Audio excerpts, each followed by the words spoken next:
I do a couple of things. Yeah, I do what you do too. I do martial arts. I work out. But the thing, there's two things that I do. Okay. And one is when you really start to think and operate in terms of empire, like I do and have been doing for a number of years. And I hate the whole hokey queen, king, like I don't want to just call myself a queen like I deserve that, or it embarrasses me too sometimes when people are like queen, queen. But it is truly the mentality that I have adopted over the years, because I understand why I have to think like that and why I have to think that big. And when you actually decide to wear the crown, like think about Queen Elizabeth.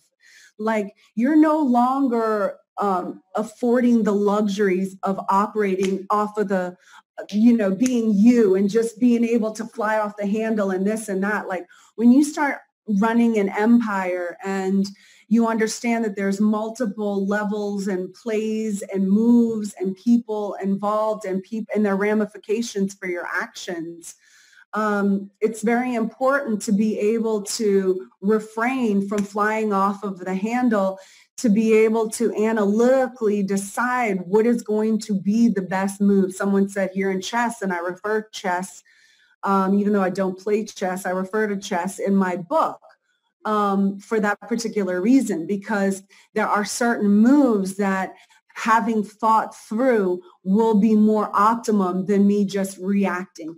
The second thing that helped me tremendously with being able to have different responses is I actually did a drill, and it's a game I've played with myself on a number of times.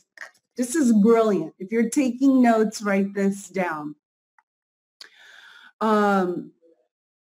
I write down a list of about sometimes up to 50 different ways that I could have responded to a situation. So sometimes if I've made a mistake and flown off the handle and said something that I've regretted, I've made myself go back and do that exercise and say, what could I have done? Whether it was in a business situation or whether it was with Grant or however these things are affecting you. I've made a list of things I could have done instead. And I don't judge myself and I don't hold back. The whole purpose is just write as many ideas, because you just want to have ideas and other ways of doing things. So I don't stop myself. So I could have written, thrown a shoe at him. I could have not said anything. I could have gone to make a meal. I could have smiled. I could have made a joke. I could have gone for a walk. I could have, turned around and mooned him. I could have killed him. I mean, I'll write that down sometimes. Why stop myself, and then I will go back after I've written, 50, literally sometimes 25 to 50 different responses of what I could have done. Then you can write, well, what would the effect have had? Well, what could I have done if I did something nice? If I bit my tongue and just made him a meal and put it in front of him and said, you know what, you're right. Or, one of the responses that I've written down that is one of my most successful responses, and because I discovered that in this, actually Ryan Secco helped me with this. It was a response I saw him have with Grant one time, and I stole it from him, and I've used it in my exercises. I've written it down, and now it's commuted to memory, and I'm going to give it to you. But I've told Grant, I'm on your side. I'm on your side. I'm on your team, buddy. I'm not working against you here. You have a problem with me? I understand. Okay, I'm not a repeat offender. Just tell me, let me make my adaptations. If you can come at me with a little less force, that would be great. I'm on your side. I'm on your side, buddy. And it works. It disarms him.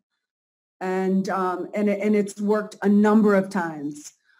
So anyway, that's what I do. It's helped me so many times to just be able to have an arsenal of tools that I can respond with, rather than just my reactionary, my Elena go-to, which might not be optimum. If you have 10 go-to things that you could just make a flash decision in your head, what would be the best one for right now, it helps. It really does.